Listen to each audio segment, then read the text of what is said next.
A paz do Senhor, meus irmãos. Hoje nós vamos falar sobre Deus não te desampara. E para isso vamos utilizar como texto básico o livro de Jó, capítulo 2, versos 5 e 6, que diz o seguinte: Estende a tua mão e toca-lhe nos ossos, e com certeza ele te amaldiçoará na tua face. O Senhor disse a Satanás: Pois bem, ele está nas suas mãos, apenas poupe a vida dele. O texto aqui registra o episódio da reunião de Deus com os seus filhos, os seus anjos, nas regiões celestiais. A Bíblia não dá detalhes, mas fala que nesta reunião Satanás aparece por lá.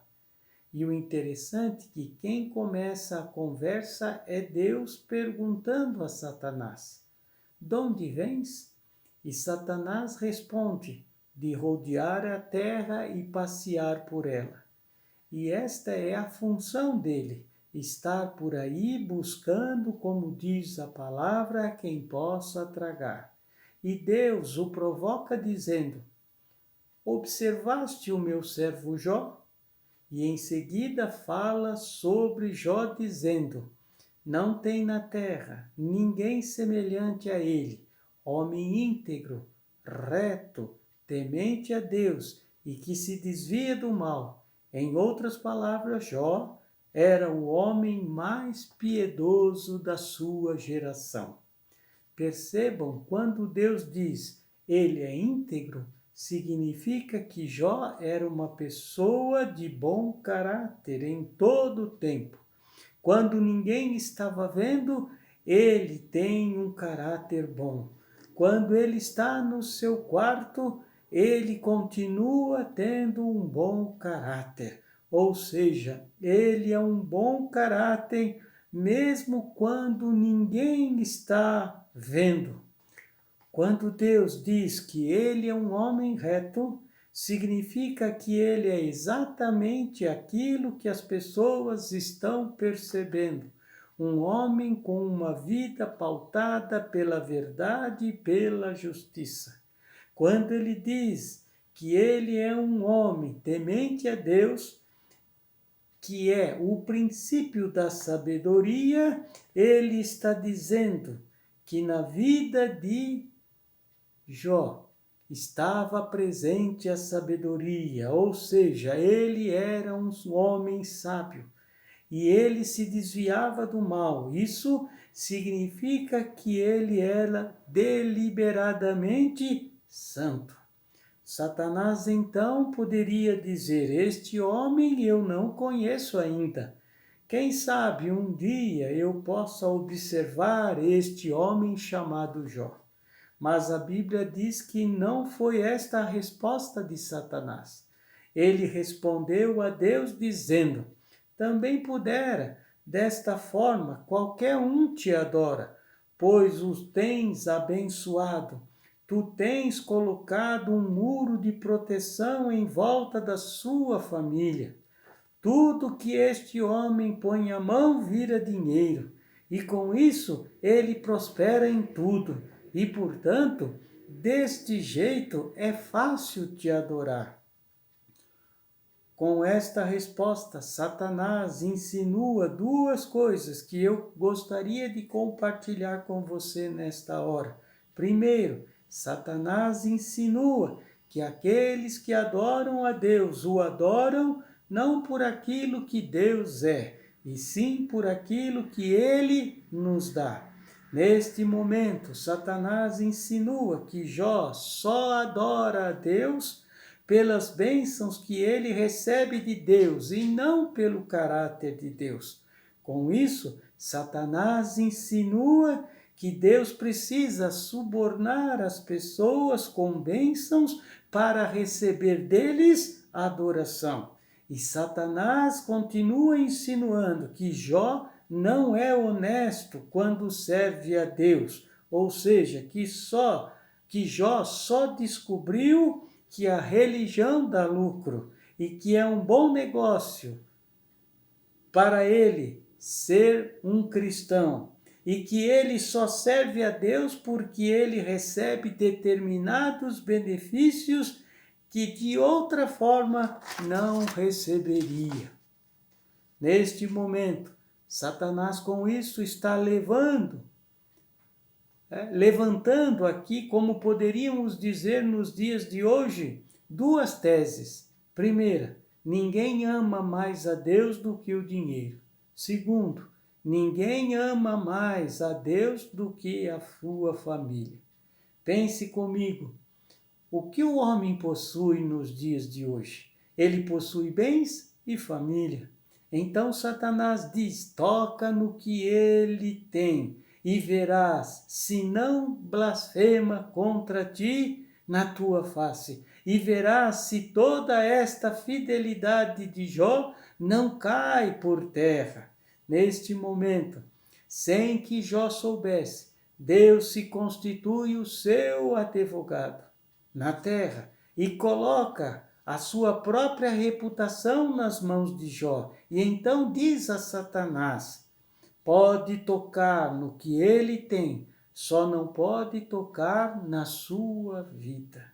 Aqui já aprendemos algo muito importante. Satanás é um ser limitado e é limitado por Deus. Ele só pode ir até onde o permitir Deus ele ir, e nem 1 centímetro a mais. Aqui eu aprendo que o Deus a quem servimos manda nos céus e manda na terra, e mais ainda, manda até no inferno. Entenda isso, Satanás está debaixo da autoridade absoluta de Deus, aleluia. Com a permissão de Deus, então Satanás sai da sua presença para provocar um terremoto na vida de Jó. Percebam, em Jó capítulo 1, verso 3, mostra que Jó era um homem que era o homem mais rico da sua época. E aqui cai um mito. Não é pecado ser rico, porque você pode ser rico e ao mesmo tempo piedoso, como Jó era. O problema não está em ter dinheiro, o problema está em ter amor ao dinheiro. O problema está em entronizar o dinheiro no coração. Amados, a tese de Satanás, que Jó adorava mais a Deus porque ele tinha, cai por terra no verso 21, aonde Jó disse, saí nu do ventre da minha mãe, e nu partirei. O Senhor o deu, o Senhor levou. Louvado seja o nome do Senhor. Jó estava com isso dizendo, eu não trouxe nada para este mundo, não vou levar nada também. Portanto, o que eu conquistei não é a razão da minha vida. Eu adoro a Deus não por aquilo que Deus me dá, mas por aquilo que Ele é. Eu adoro a Deus pelo seu caráter. Aqui Jó derrota a primeira tese de Satanás. A igreja do Senhor precisa viver como Jó nos dias de hoje, ou seja, adoramos a Deus não por causa do que Ele nos dá, mas sim pelo seu caráter, aleluia, por Ele ser Deus, aleluia. E quanto à segunda tese de Satanás que diz, ninguém ama mais a Deus do que a família. Se lermos lá no capítulo 1, verso 5, vemos que Jó era um pai exemplar, mesmo sendo muito rico e tendo uma agenda grande, mesmo tendo 10 filhos, todos adultos. Jó costura a unidade dos seus filhos. Amados, note aí o que eu vou te dizer agora. Quando um pai tem muitos filhos, os filhos não são naturalmente unidos. Sempre por detrás de uma família unida, tem um pai, uma mãe que costuram a unidade familiar, para que os seus filhos sejam amigos. Agora, quando tem dinheiro por detrás de uma família, quando tem dinheiro, aí é mais complicado ainda. Sabe por quê? O dinheiro não tem liga, ele não une. O dinheiro divide e separa mais do que une as pessoas. Ainda o relato bíblico fala do exemplo de Jó como pai. Ele é intercessor, um pai presente, um pai conselheiro, um pai que se preocupa com a salvação e a santificação dos seus filhos. Por isso, diz a Bíblia que os seus filhos eram amigos e unidos. Aqui aprendo que os pais que fazem parte da igreja hoje precisam ser pais como Jó foi. Ou seja, temos que ser intercessores e presentes na vida dos nossos filhos. Precisamos ser conselheiros dos nossos filhos. Temos que procurar levá-los à salvação e à santificação. Mas a Bíblia diz que enquanto Jó vive ali aquele colapso financeiro, ele recebe a notícia da morte dos seus 10 filhos. Na festa, na casa de um dos seus filhos, houve um acidente e todos os seus filhos morreram. Agora, a imagem de um pai levando para sepultar todos os seus filhos, como ele recomeça a vida, como ele se levanta do luto, como ele reconstrói os seus sonhos. Será que esta tese de Satanás era verdadeira? Ele iria blasfemar contra Deus? Será que realmente alguém ama mais a família do que a Deus? Será que Satanás agora tem razão? Será que Jó se revoltaria contra Deus neste momento tão difícil da perda dos seus 10 filhos? A resposta está no capítulo 1, verso 20, que diz: ao ouvir que os seus filhos tinham morrido, Jó levantou-se, rasgou o manto, raspou a cabeça, então prostrou-se no chão em adoração e disse: Deus deu, Deus os tomou, bendito seja Deus, aleluia. Neste momento, Jó derruba a segunda tese defendida por Satanás, de que ninguém ama mais a Deus do que a família. Ele novamente confirma com a sua atitude que ele ama a Deus, não pelo que Deus dá, mas pelo caráter do próprio Deus. Com isso, ele derrota a segunda tese de Satanás. Ele provoca, ele prova e prova que ama mais a Deus do que a própria família, aleluia. Depois disso, chegamos no capítulo 2, aonde Deus está lá com os seus filhos novamente e Satanás aparece de novo.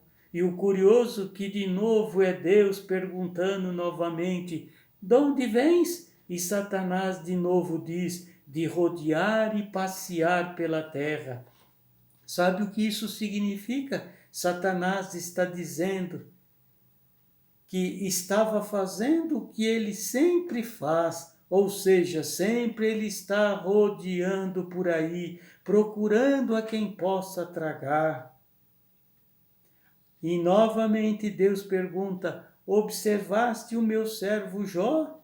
E volta a dar o relato da vida de Jó, dizendo: homem íntegro, reto, temente a Deus e que se desvia do mal. Só que depois Deus disse a Satanás: foste contra ele para destruir sem causa, mas ele permaneceu íntegro. Com isso, Deus está falando a Satanás: suas teses se tornaram mentirosas, falsas, pois tem um homem que me ama mais do que o dinheiro e mais do que a família. Jó derrotou as teses que defendestes. Neste momento, então, Satanás não se dá por vencido e levanta uma terceira tese dizendo: pele por pele, toca-lhe nos ossos e verás se não blasfemas contra ti na tua face. Portanto, esta terceira tese de Satanás diz que ninguém ama mais a Deus do que a si mesmo. Mais uma vez, Deus se constitui o seu advogado na terra e diz a Satanás: pode tocar na carne, nos ossos dele, só não tire a sua vida. Percebam, Satanás continua limitado e limitado por Deus. Só é permitido ir até onde Deus permite. Igreja, mais uma vez Deus mostra a limitação de Satanás. A Bíblia mostra que Satanás sai dali então e coloca chagas em Jó. Agora ele é um homem falido, enlutado pela morte dos seus filhos e com feridas em todo o seu corpo. Sua pele vai ficando necrosada, cheira mal, ele não consegue comer, dormir, não consegue ter alívio, vai ficando magro, as pessoas se afastam dele, até mesmo os mais achegados. A Bíblia diz que ele precisa pegar um caco de telha para coçar as feridas. Agora este homem não tem mais o que sofrer. Nesta hora diz também a Bíblia que a sua mulher se aproxima dele e diz a ele: ainda conservas a tua integridade, Jó? Amaldiçoa o teu Deus e morre, e acaba com tudo isso, como se dizendo: tenha coragem de tirar a sua vida. E ele responde à sua mulher dizendo: tu falas como uma louca, tendo nós recebido o bem de Deus, não receberíamos também o mal? E isso mostra que Jó não pecou contra Deus e nem blasfemou. Ele mais uma vez derrota a tese de Satanás que dizia: ninguém ama mais a Deus do que a si mesmo. Pois Jó mesmo, passando por todo aquele sofrimento no corpo e nos ossos, continua íntegro diante do seu Deus. Aleluia! Mais uma vez ele mostra que ele ama a Deus não por aquilo que Deus dá, mas ele ama a Deus por aquilo que Deus é. Ele ama porque ele é Deus. Aleluia! Amados, a igreja nos dias de hoje está sendo levantada a demonstrar o mesmo reconhecimento que Jó tinha de Deus. Estamos sendo levados a entender que a igreja precisa parar de amar a Deus por aquilo que Deus tem nos dado. Que são muitas bênçãos, sim, mas estamos sendo levados a entender que devemos amar a Deus não por aquilo que Ele tem nos dado, mas sim por Ele ser Deus, aleluia, o Deus tremendo, o Deus de amor, o Deus único e verdadeiro. A igreja hoje precisa demonstrar que ama a Deus pelo seu caráter, independentemente de como está a nossa situação nesta terra, aleluia. Amados, hoje nós vamos parar por aqui esta nossa conversa sobre Jó, mas eu gostaria que com esta conversa a igreja entendesse que como igreja temos que viver neste mundo como Jó, mesmo que muitos se arrepiem só de ouvir o nome de Jó. Queridos, vamos orar nesta hora, porque você precisa entender que o sofrimento não é para destruição, o sofrimento é para a bênção, é para constituir uma igreja forte e vitoriosa. Pai amado, ajuda os seus filhos, aqueles que são participantes da igreja, a sermos íntegros, mesmo que ninguém esteja nos vendo, que possamos dar testemunho da vida que temos com Cristo Jesus. Nos faça, Senhor, sermos retos de coração, homens e mulheres que vivam a palavra da verdade e a palavra da justiça, que possamos dar testemunho da nossa vida com Cristo. Pai, ajuda-nos a sermos tementes a Deus, que a cada dia possamos nos desviar do mal e que possamos buscar viver em sabedoria e que a cada dia possamos viver em santidade, sem a qual ninguém verá a Deus. Pai amado, ajuda a sua igreja a derrotar Satanás, colocando por terra todas as teses levantadas até hoje por Satanás, que possamos mostrar que amamos a Deus, não por aquilo que Ele tem nos dado, mas amamos a Deus pelo caráter de Deus, por Ele ser Deus, que amamos a Deus por aquilo que Ele é e não por aquilo que Ele nos dá. Aleluia, glória a Deus. Ainda antes de terminarmos, de encerrarmos esta nossa conversa de hoje, eu gostaria de agradecer a Deus por cada pai, pois hoje comemoramos o Dia dos Pais. Peço que cada pai seja ricamente abençoado por Deus hoje e sempre, e que cada um, como cabeça das suas famílias, possam continuar dando testemunho de Cristo Jesus em suas vidas e que todos possam levar os seus filhos à salvação e à santidade. Que Deus abençoe a todos os pais neste dia. Que a bênção do Senhor, aquela bênção que enriquece e não acrescentam dores, seja sobre a vida de cada um dos pais nestes dias, em nome de Jesus. Amém e amém. Fiquem na paz do Senhor.